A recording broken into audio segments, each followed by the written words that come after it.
Hello, আমি আবার আসলাম আপনাদেরকে আমার কিছু কথা শেয়ার করার ছিল।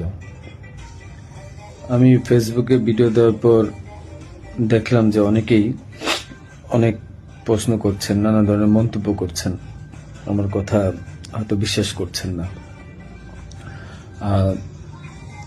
অনেকের একটা প্রশ্ন ছিল যে আসলে আমি দেশে আছি বা আসলে দুবাই যাইনি।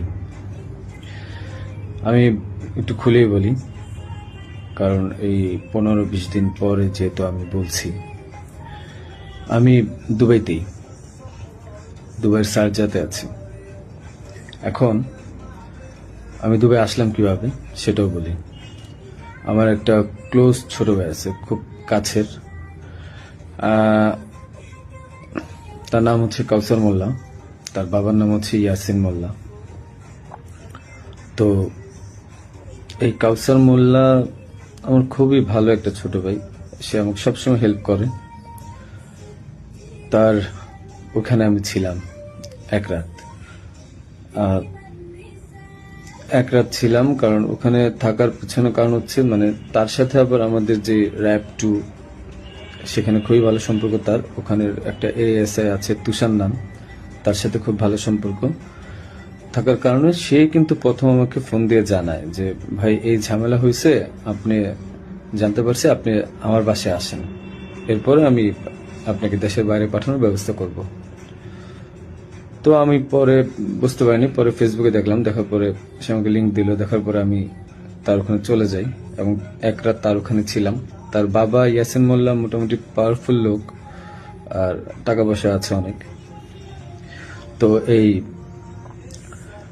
কাউসার যেহেতু র্যাবের সোর্স হিসেবে কাজ করে, তো সে আমাকে হেল্প করছে, অনেক হেল্প করছে, আমি ওখান থেকে চলে আসতে পারছি। আর এই কাউসারই কিন্তু আমাকে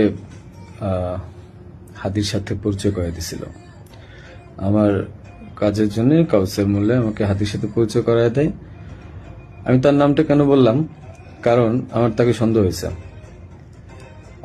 সে আমাকে দেশ থেকে করছে, সেভ করছে, সবকিছু করছে। যেহেতু কাজটা আমি করি নাই, সে জানতো যে আমি কখন হাদির কাছে যাই, কি করি না করি, সবই জানতো। কারণ আমার কাজের জন্য আমি যাচ্ছিলাম, এটা সে জানতো। যেহেতু সে আমাকে পরিচয় করে দিচ্ছে, তাকে আমি, সে নিজেকে এখন